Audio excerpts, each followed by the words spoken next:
नमस्कार, मी प्राची साळुंखे. साम संजीवनी या आरोग्य विशेष कार्यक्रमात आपलं सगळ्यांचं अगदी मनापासून स्वागत आहे.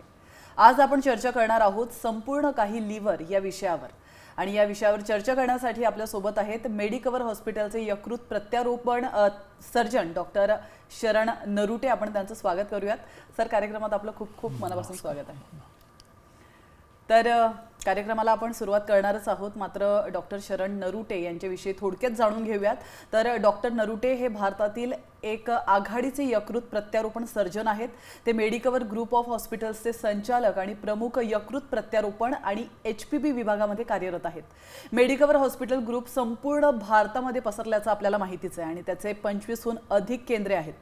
डॉक्टर शरण यांना शस्त्रक्रियेच्या क्षेत्रात विशेषतः यकृत आणि गॅस्ट्रोइंटेस्टाइन या आजारांवर उपचार करण्याचा 18 वर्षांपेक्षा अधिक अनुभव आहे. MBBS पूर्ण केल्यानंतर त्यांनी आंतरराष्ट्रीय मान्यताप्राप्त प्रतिष्ठित संस्थेतून शस्त्रक्रियेमध्ये पदवी प्राप्त केली आहे आणि त्यानंतर त्यांनी Sher e Kashmir institute of medical सायन्सेसमध्ये सर्जिकल गॅस्ट्रोएंटरोलॉजीमध्ये स्पेशलायझेशन देखील केलं आहे. तर लिव्हर ऑपरेशनचा प्रचंड अनुभव आणि यकृत प्रत्यारोपण यात त्यांना विशेष रस आहे. वृद्धांपासून लहान मुलांपर्यंत सर्व प्रकारचे यकृत प्रत्यारोपणामध्ये त्यांचा हातखंडा आहे. तर आज आपण त्यांच्याशी चर्चा करणार आहोत आणि खूप सारे प्रश्न त्यांना विचारणार आहोत. मात्र दरम्यान लिव्हरच्या आजारासंदर्भात कोणतेही प्रश्न तुम्ही थेट डॉक्टर नरुटे यांना विचारू शकता. त्यासाठी आमचा स्टुडिओ क्रमांक लिहून घ्या. 02241010610 हा आमचा स्टुडिओ क्रमांक आहे. चला तर मग कार्यक्रमाला सुरुवात करूयात. सर, पुन्हा एकदा आपलं स्वागत आहे. खरं तर यकृत किंवा लिव्हर याची जी रचना असते ती फार महत्त्वाची असते. तर अधिक त्याच्याविषयी जाणून घेण्याच्या आधीच हे यकृत नेमकं काय असतं आणि कशा प्रकारे ते काम करतं त्याविषयी थोडं सविस्तर सांगा. हो, नक्कीच. सर्वसाधारण लोकांना मेंदू, हृदय ह्याच्याबद्दल बऱ्यापैकी माहिती असते, पण यकृत म्हटलं की त्याला एकतर नावं पण खूप आहेत. यकृत कन्फ्यूज होऊन जातं. कोणी जिगर म्हणतं, कोणी लिव्हर म्हणतं. इंग्लिशमध्ये त्याला लिव्हर म्हणतं. हे आपल्या पोटाच्या उजव्या भागामध्ये वरती स्थित असतं आणि पोटामधलं सगळ्यात मोठं अवयव आहे यकृत. ते सगळी कामं करतं. आपल्या इंटेस्टाईनमधनं जे काही आपलं ॲब्झॉर्प्शन होतं आतड्यांमधनं ते प्रोसेस करणे, जेवण जे आपण खातो त्यात प्रोटीन्स, मिनरल्स, विटॅमिन्स बऱ्यापैकी कितीतरी घटक असतात. हे सगळे पचवणं, ते आपल्या शरीराला पूरक असे बनवणं हे लिव्हरचं काम असतं किंवा यकृताचं काम असतं. कधी कधी आपण टॉक्सिन्स पण खाल्ले जातात आपल्याकडनं, जे आपल्या शरीरासाठी चांगले नसतात, पॉयझनस असतात. ते सुद्धा लिव्हरच बाहेर काढतं आपल्या शरीरामधनं आणि ते बाहेर फेकून देतं. तर आपल्या शरीरात येणाऱ्या गोष्टीचं, प्रत्येक गोष्टीचं जे पूरक आहेत ती सुद्धा आणि जे आपल्याला टॉक्सिन आहेत ते सुद्धा हे लिव्हरच प्रोसेस करतं. त्याच्या व्यतिरिक्त आपले बॉडी बिल्डिंग, आपले प्रोटीन्स बनवणे, मसल मास बनवणे हे सुद्धा लिव्हरच करतं. लिव्हर आपले शरीरामध्ये जे बॅक्टेरिया, व्हायरस जे येतात त्यांच्याशी फाईट करण्यासाठी सुद्धा लिव्हरचा खूप मोठा हात असतो. त्याला इम्युनिटी म्हणतो आपण. तर ही जी रोगप्रतिकारशक्ती असते ही लिव्हरशिवाय कुणाची मजबूत होत नाही. त्यामुळं हे लिव्हर ते सुद्धा काम करतं. आपलं रक्त बनवणे, प्लेटलेट्स बनवणे ह्या सगळ्या गोष्टीसुद्धा लिव्हरच करतं. लिव्हर आपलं दिसायला आपल्याला म्हणजे कुठं एवढं जाणवत नाही लोकांमध्ये, चर्चेमध्ये, पण लिव्हर कामं मात्र भरपूर करतं. त्या सगळ्या आजारांना आपण एकच नाव द्यायचं इंग्लिशमध्ये म्हटलं तर त्याला आपण मेटाबॉलिझम म्हणतो. आता हा शब्द आपण कॉमन सर्वसाधारण ऐकतो सगळीकडं. तर आपल्या शरीरातलं मेटाबॉलिझम हे लिव्हरच करतं आणि पोटामध्ये ते असं बरगड्यांच्या आतमध्ये व्यवस्थित रित्या ठेवलेलं असतं. त्यामुळे त्याला शक्यतो काही आजारी होत नाहीत. आणि जरी आजार झाले तरी लिव्हर स्वतःला बरं करण्याची कॅपॅसिटी ठेवतं. म्हणजे जे अवयव स्वतःला इंजुरी झालेली सुद्धा बरं करू शकतं त्याला आपण रिजनरेटिव्ह पोटेन्शियल म्हणतो इंग्लिशमध्ये. तर ते लिव्हरचं फार जास्त असतं. त्यामुळे लिव्हर हे प्रत्येक म्हणजे आपल्या शरीरातल्या प्रत्येक गोष्टीशी निगडीत आहेच. अगदी बरोबर. सर, थोडक्यात या लिव्हरचं जे इंटरनल स्ट्रक्चर असतं ते नेमकं कसं असतं आणि कसं ते काम करतं? म्हणजे आपण अन्नप्राशन करतो आणि त्यानंतर ते यकृताचं किंवा लिव्हरचं काम कसं सुरू होतं ते थोडक्यात सांगाल. आता आपण जेवण केल्यानंतर, आतड्यांमध्ये जेवण गेल्यानंतर ते होतं डायजेस्ट. त्याला पहिलं म्हणतो आपण पचन झालं. ते डायजेस्ट झालेलं जेवण हे ब्लडमध्ये, सर्क्युलेशनमध्ये ॲब्झॉर्ब केलं जातं. ते सगळं ॲब्झॉर्ब केलेलं ब्लड हे जातं लिव्हरकडं, ते जातं पोर्टल वेनमधनं, ते पहिलं लिव्हरकडं जातं. लिव्हरमध्ये गेल्यानंतर त्याचं मेटाबॉलिझम सुरू होतं आणि नंतर ते रक्त परत हृदयाकडे दिलं जातं आणि तिथून मग ते शरीरभर पंप केलं जातं. त्याच्यामध्ये जे काही टॉक्सिन्स असतील ते बाईल म्हणजे पित्त ह्या पद्धतीनं बाहेर टाकले जातात आणि ते परत आतड्यामध्ये सोडलं जातं आणि ते आपल्या मोशन्समधनं बाहेर निघून जातं आपल्या शरीरामधनं. अशा पद्धतीनं लिव्हर काम करतं. एवढं महत्त्वाचं कार्य आपलं लिव्हर करत असतं सर. मात्र या लिव्हरची काळजी कशी घ्यायची हेच मुळात लोकांना माहिती नसतं, तर त्याविषयी काय सांगाल? लिव्हरला बेसिकली जसं मी सांगितलं रिजनरेटिव्ह पोटेन्शियल फार आहे, त्यामुळं लिव्हरला इंजुरी झालेलं लक्षातच येत नाही.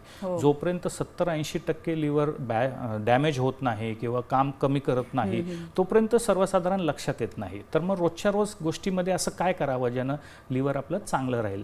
एक म्हणजे सगळ्यासारखंच एक्सरसाइज आणि न्यूट्रिशन, ह्या दोनच गोष्टी लिव्हरसाठी महत्त्वाच्या आहेत. योग्य प्रमाणात न्यूट्रिशन पाहिजे, सगळ्या प्रकारचे आपल्याला घटक मिळले पाहिजे, प्रोटीन्स, मिनरल्स, विटॅमिन्स सगळं थोडं थोडं मिळालं पाहिजे आणि त्याला बॅलन्स डाएट म्हणतो आपण. आणि जास्त जंक फूड न खाणे, फॅट न खाणे किंवा अशा ज्या गोष्टी आहेत जसं अल्कोहोल आहे अशा पद्धतीचं जास्त भिडीमार झाला लिव्हरला तरीसुद्धा ते लिव्हर खराब होऊन जातं. तर एक्सरसाइज, गुड लाईफस्टाईल आणि न्यूट्रिशियस डाएट ह्या गोष्टीमुळं लिव्हर चांगलं राहतं. आणि जरी त्याला काय आजार झाला तर भरपूर पाणी पिलं, हायड्रेट व्यवस्थित ठेवलं व्हायरल इन्फेक्शनमध्ये स्पेशली, तर लिव्हर परत स्वतःला बरं करतं. आणि सर लिव्हर निकामी होण्याची जी प्रोसेस असते ती नेमकी कशी स्टार्ट होते? काय अशा गोष्टी घडतात की आपलं यकृत जे आहे ते निकामी होण्यास सुरुवात होते? आता सर्वसाधारण आपल्याला माहीत आहे कावीळ, पण खरं तर कावीळ ही लिव्हर खराब व्हायला लागल्यानंतर थोडंसं उशिराच होते. त्याच्यामुळं आधी काय गोष्टी होतात हे सुद्धा माहीत करून घेणं गरजेचं आहे. त्याच्यामध्ये प्रामुख्यानं काय असतं, एकदम अस्वस्थ वाटणे, पचन नीट न होणे, पोटामध्ये सतत काहीतरी गडबड आहे असं एक स्वरूपाचं आपल्याला फिलिंग येणे, मला खावंसं नाही वाटत आहे, मी खाल्लेलं पचत नाही, ह्याला आपण डिस्पेप्टिक सिम्पटम्स म्हणतो, तशा पद्धतीत सुरू होणे. मग त्याच्यानंतर जनरल विकनेस येणे, चालताना फिरताना तेवढी ॲक्टिव्हिटी न करू वाटणे, थकून जाणे लवकर, पायाला सूज येणे, पहिलं घोट्याच्या आजूबाजूला थोडीशी सूज यायला सुरू होती, मग ती हळूहळू बिल्टअप होत गुडघ्यापर्यंत पण जाऊ शकते, वरतीही जाऊ शकते. तर ते सुरुवातीला तशी लक्षणं आपल्याला काही दिसायला लागतात. मग आता जनरल काही लक्षणं आहेत जसं केस लवकर पांढरी होणे किंवा स्किनचा तुकतुकीतपणा कमी होणे, ह्या गोष्टी सुरुवातीला साधारण व्हायला सुरू होतात. नंतर जाऊन पुढे मग पोटामध्ये पाणी होणे, कावीळ होणे, हे अगदी शेवटी लिव्हरमध्ये फार खराब झाल्यानंतर होणारे लक्षणं आहेत. मग त्यामध्ये पोटात पाणी झालं, कावीळ झालं, कधी कधी पेशंट बेशुद्ध होऊन जातो, त्याला लक्षात येत नाही, त्याला आपण हिपॅटिक एन्केफेलोपॅथी म्हणतो. अशा स्वरूपाची लक्षणं आपल्याला लिव्हर खराब व्हायला लागल्यानंतर दिसायला लागतात. अगदी बरोबर. आणि खरं तर फारच धकाधकीचं जीवन झालेलं आहे, जीवनशैली खरं तर बदललेली आहे. या काही 10, 15, 20 वर्षांपासून ही जीवनशैली फार बदललेली पाहायला मिळते. आधीची पिढी आणि आताची पिढी यांच्या खानपानामध्ये देखील भरपूर प्रमाणात बदल झालेला आहे. तर या बदलाचा आपल्या लिव्हरवर कसा परिणाम होतो असं वाटतं तुम्हाला? प्रामुख्यानं जे जंक फूड आपण खातो त्याचं लिव्हरवर खूपच फरक पडतो. त्याचा म्हणजे त्याचा फॅट जे असतं आपल्या जेवणामधलं त्याचं लिव्हरला फार त्रास होतो. त्याच्यामध्ये काय होतं, लिव्हरमध्ये फॅट डिपॉझिट व्हायला सुरू होतं आणि सगळ्या लिव्हरची साईज थोडीशी वाढून जाते, हिपॅटोमेगॅली म्हणतात. आणि फॅटी लिव्हरची ग्रेड असतात, ग्रेड 1, 2, 3 आणि नंतर ते सततचं फॅट जमा होऊन त्याच्यामुळे लिव्हरला सूजसुद्धा यायला लागते आणि त्यामुळं मग नंतर मात्र लिव्हर खराब होऊ शकतं. तर जंक फूड त्याच्यामध्ये प्रामुख्यानं फॅट आणि फार गोड खाणे, कार्बोहायड्रेट्स खाणे ह्याच्यामुळं, आणि महत्त्वाचं म्हणजे ड्रिंक्स, सबस्टन्स अब्यूज किंवा अल्कोहोल घेणे, दुसऱ्या कुठल्या पद्धतीचं टॉक्सिन्स घेणे, ह्याच्यानं सुद्धा लिव्हर खराब होतं. नक्कीच. आपल्याला पहिला कॉल आलेला आहे सर. पहिला कॉल आपल्याला आलेला आहे वैजापूरवरून प्रकाश जोशी बोलतायत. नमस्कार प्रकाशजी, आपलं स्वागत आहे. आपला प्रश्न विचारा. नमस्कार. म्हणजे मला अल्सर मध्ये ऍसिडिटी होती आणि पोटामध्ये अंगार होती. बर, तुमचं वय काय आहे? माझं 60 आहे. 60. बर. 60. नमस्कार प्रकाशजी. खरं तर ॲसिडिटी होणे किंवा थोडंसं पोटामध्ये अल्सर असणे असा तसा डायरेक्ट लिव्हरशी काही याचं कनेक्शन नाही. लिव्हरमुळं हे होतं असं नाही, पण जनरल आपण जे खातो त्याच्यामध्ये मसाले फार असतील, पापड, लोणचे अशा गोष्टी असतील तर त्याच्यामुळं ॲसिडिटी होती. आणि सगळ्यात महत्त्वाचं ॲसिडिटी ट्रीट करण्याचा एकमेव उपाय म्हणजे जेवणाच्या वेळा सांभाळणे, फार वेळ उपाशी न राहणे, एकाच वेळेस जास्त जेवण न करणे आणि भरपूर पाणी पिणे, ह्यानं ॲसिडिटी कमी होती. तसं त्याचा लिव्हरशी डायरेक्ट काही संबंध नाही. बिलकुल. सर, यकृत निकामी झाल्यानंतर नेमकी काय प्रोसेस ती सुरू होते की आपण, आणि ट्रान्सप्लांटची जी वेळ येते ती नेमकी कशामुळे येते, ती पुढची प्रोसेस काय असते नेमकी? लिव्हर जेव्हा खूप खराब व्हायला लागतं त्यावेळेस त्याचं जे रिजनरेटिव्ह पोटेन्शियल म्हणजे स्वतःला बरं करण्याची जी शक्ती असते ती हळूहळू कमी होत जाते. कारण स्वतःला बरं करण्यासाठी जे लिव्हर लागतं ते सुद्धा कमी होऊन जातं. त्याच्यामुळं डिझीज प्रोसेस वाढणे आणि रिजनरेटिव्ह प्रोसेस हळूहळू कमी होणे ह्याच्यामुळं liver end stage liver disease किंवा आपण त्याला कॉमनली सिरोसिस म्हणतो अशा स्टेजला लिव्हर जातं. आता ते एकदम नाही जात, त्याचे पहिले ग्रेड A, B, C असं स्टेजिंग करत करत मग शेवटची स्टेज आहे सिरोसिस. मग मध्ये कुठे इन्व्हेस्टिगेशन्स केले, तपासण्या केले, लक्षात आलं आणि परत आपण औषधं घेतले, आपली लाईफस्टाईल सुधारली तर परत लिव्हर बरं होऊ शकतं. पण ते नाही केलं वेळेमध्ये, इन्व्हेस्टिगेशन्स नाही केले तर हळूहळू लिव्हर खराब होऊ शकतं आणि लिव्हर सिरोसिस होऊ शकतं. लिव्हर सिरोसिस झाल्यानंतर मात्र लिव्हर बदलण्यापर्यंत विषय जाऊ शकतो. नक्कीच. आपल्याला अजून एक कॉल आलेला आहे सर, चंद्रपूरवरून हा कॉल आलेला आहे. सुरेश बोलतायत. नमस्कार सुरेश, आपलं स्वागत आहे आणि आपला प्रश्न विचारा. मॅडम, हे माझे पाय आहे ना, पायावरती सेलिंग येते मॅडम. बरं. पायावरती सेलिंग येते आणि डायजेशन व्हायला म्हणजे डायजेशन होत नाही बरोबर.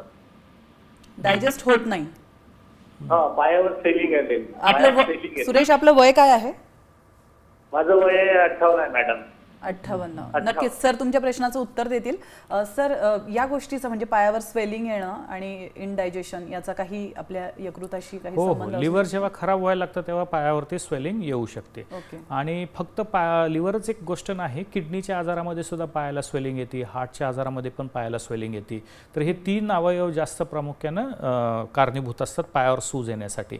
त्याच्यामुळे इन्व्हेस्टिगेशन करणे आणि एकदम आपल्याला समजू शकतं की नेमकं कुठल्या अवयवामुळं आपल्या पायावरती सूज येते, लिव्हर, किडनी किंवा हार्ट. तर इन्व्हेस्टिगेशन्स पहिले केले पाहिजेत तुम्हाला आणि त्याच्यानंतर तुम्हाला लक्षात येईल की कशामुळे पायावरती सूज येते आणि त्याची ट्रीटमेंट नुसतीच जर पायावर सूज असेल, दुसरं काही कारण दुसरं काही अजून लक्षणं नसतील तर बऱ्यापैकी पूर्णपणे बरं होतं. बिलकुल. सर, तुम्ही मगाशी म्हणालात की यकृत ही अशी गोष्ट आहे की ती 80-90% डॅमेज झाल्याशिवाय आपल्याला कळत नाही की एक्झॅक्टली त्याच्यासोबत होतं काय. मग कशी नेमकी काळजी घ्यावी आणि काही टेस्ट आहेत का वेळोवेळी ज्या आपण लिव्हरसाठी करू शकतो आणि लिव्हर आपलं कसं आहे, व्यवस्थित आहे की नाही याचं आपण चेकअप करू शकतो, अशा काही टेस्ट वगैरे आहेत? हो. आता लिव्हर जेव्हा 80% डॅमेज होतं त्याच्या आधी जेव्हा ते 60-70% 50% डॅमेज असतं त्यावेळेस आपल्याला दुसरा काहीतरी व्हायरल इन्फेक्शन झालं, स्ट्रेस झाला, आपल्याला दुसरे काहीतरी आजार झाला किंवा डायबिटीज असेल तर लक्षणं दिसायला सुरू होऊन जातं. त्यावेळेस लिव्हर फंक्शन टेस्ट करणे, पोटाचं सोनोग्राफी करणे किंवा अल्ट्रासाऊंड म्हणतो आपण त्याला, आणि CBC बेसिक ब्लड टेस्ट केलं की आपल्याला लक्षात येऊन जातं की आपल्या लिव्हरला प्रॉब्लेम आहेत का आणि त्याच्यानंतर तिथून पुढच्या तपासण्या आपल्याला करता येऊ शकतात. बिलकुल. आपल्याला अजून एक कॉल आलेला आहे सर, हा कॉल आहे पुण्यावरून. मेहबूब शेख बोलतायत. नमस्कार शेखजी, आपला प्रश्न विचारा. नमस्कार सर.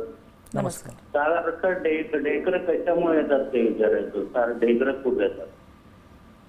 काय? पुन्हा एकदा आपला प्रश्न विचारा. ढेकर येत असतं, ढेकर सारखं ढेकर येतं. ओके. त्याचं लिव्हरशी असं काही डायरेक्ट कनेक्शन नाही ढेकर फार येणे. गट मोटिलिटी म्हणजे आतड्यांची पुढे अन्न ढकलण्याची क्षमता कमी झाली तर ढेकर बऱ्यापैकी येतात.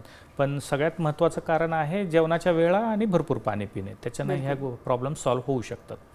खरं तर यकृत निकामी होऊ नये म्हणून तुम्ही सांगितलंय, ते निकामी होण्याच्या आधी काय काळजी घ्यावी हेही तुम्ही सांगितलेलं आहे. मात्र निकामी झाल्यानंतर काय करावं हा सगळ्यात महत्त्वाचा प्रश्न आहे, तो मला तुम्हाला विचारायचा आहे सर. मात्र एका छोट्याशा विश्रांतीनंतर इथं घेतो एक छोटासा ब्रेक, लगेचच परत येतोय. तुम्ही पाहत राहा साम संजीवनी.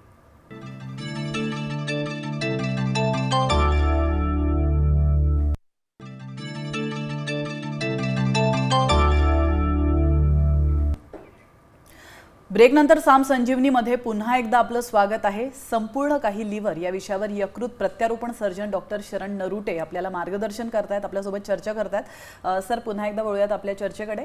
ब्रेकला जाण्याच्या आधी मला विचारायचं होतं की जे आपलं यकृत आहे ते निकामी झाल्यानंतर नेमकी आपण काय काळजी घेतली पाहिजे किंवा काय प्रोसेस नेमकी होत असते? यकृत खराब झाल्यानंतर शक्यतो हे आपल्याला तपासण्यांवरती किंवा आपल्या लक्षणांनी तर लक्षात येतं.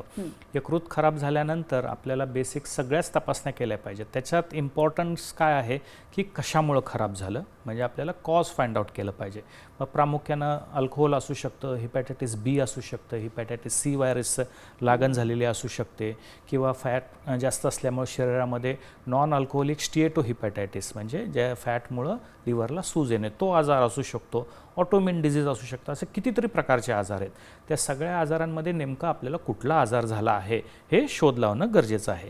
प्रामुख्यानं हे पहिले सुरुवातीचे जे 3-4 आजार आहेत, हिपॅटायटिस बी, सी आणि फॅट डिपॉझिट होणे किंवा फॅटी लिव्हर असणे आणि अल्कोहोल, ह्या गोष्टींचा आपल्याला अभ्यास केला पाहिजे. त्याच्यानंतर लिव्हर आपलं नेमकं किती खराब झालं आहे, म्हणजे त्याला आपल्याला परत रिजनरेशन होईल का नाही, त्याच्यानंतर आपल्याला परत त्याच्यासाठी हे करावं लागेल का, काही मेडिसिन्स द्यावं लागतील का, ट्रीटमेंट द्यावं लागेल का, मॅनेजमेंट काय करायची त्याच्यासाठी. तर इन्व्हेस्टिगेशनचा आपला हेतू आहे कशामुळं खराब झालं आणि किती खराब झालं. हे एकदा समजल्यानंतर मग मात्र तिथून पुढची ट्रीटमेंट सोपी होऊन जाते. त्याच्यामध्ये बरेचसे आजारचे ट्रीटमेंट केल्यानंतर लिव्हर परत पहिल्यासारखं व्यवस्थित व्हायला लागतं आणि नीट होऊन जातं. त्याच्यामुळं परत जाऊन पुढं त्याला त्रास होईल किंवा त्याच्यासाठी काय करावं लागेल असं नाही.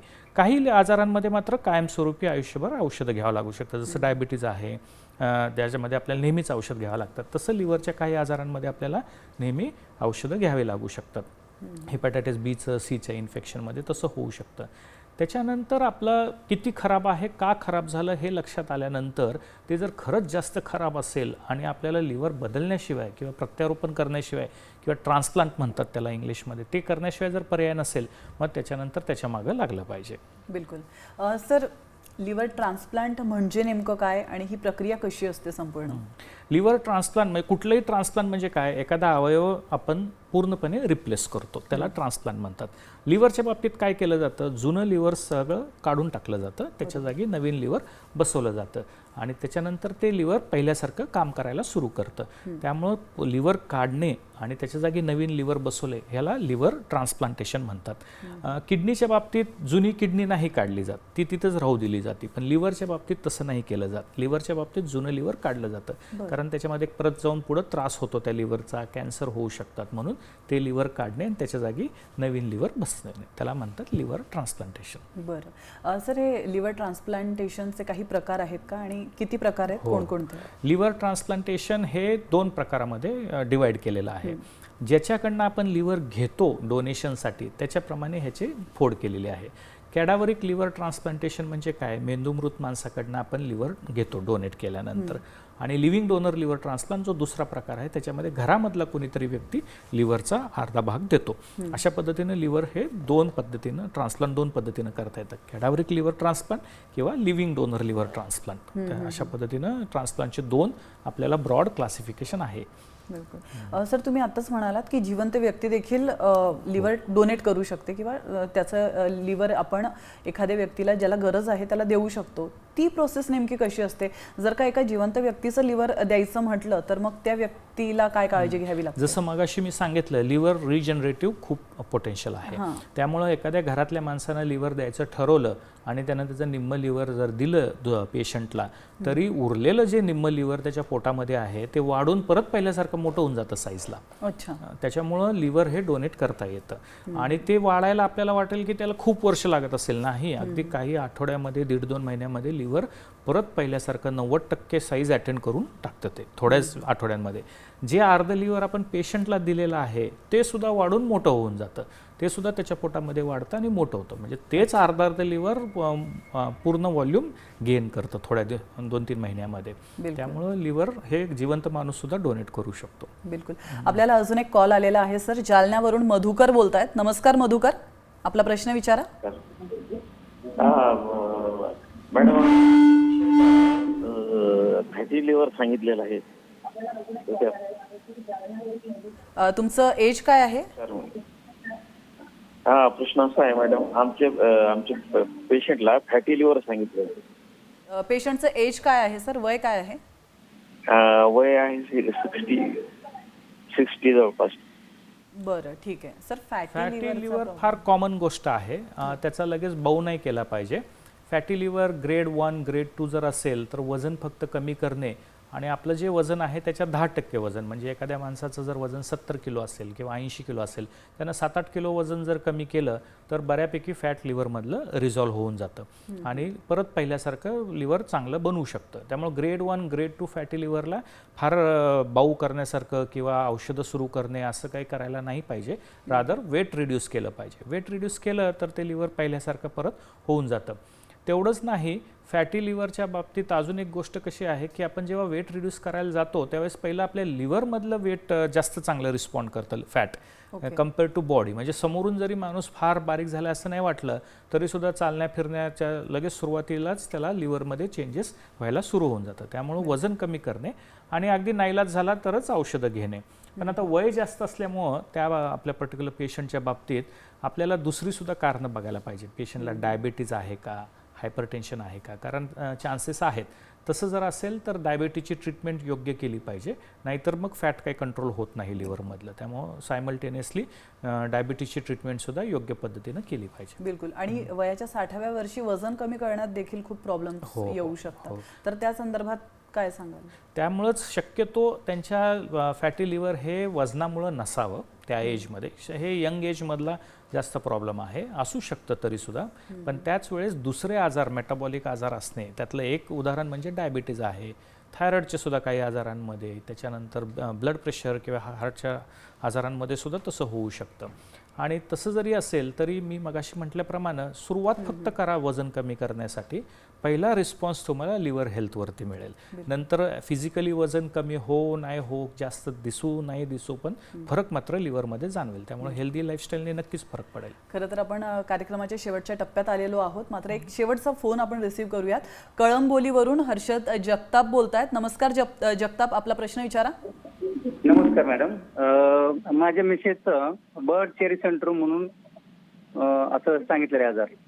Bird cherry syndrome. Bird cherry syndrome. हो हो. अच्छा, ओके. हां, तर त्याचं ते काय झालं, आम्ही 3-4 महिन्यापासून तो प्रॉब्लेम चालू होता, पोटात पाणी वगैरे झालं होतं. तर मग ते पाणी वगैरे आम्ही काढलं. मग त्याच्यानंतर त्यांनी टेस्ट वगैरे केली. साधारण एक 15-20 दिवस गेले आमचे म्हणजे ते टेस्ट वगैरे करण्यात. मग त्यांनी निदान केलं की बर्ड चेरी सिंड्रोम म्हणून हा आजार झालेला आहे तुम्हाला यकृताचा, लिव्हर सिंड्रोममध्ये रक्ताच्या म्हणजे लिव्हरमधनं ज्या रक्ताच्या वाहिन्या हृदयाकडे जातात त्या ब्लॉक होतात. त्याच्यामुळे त्याला लिव्हरला मागं सूज यायला सुरू होती.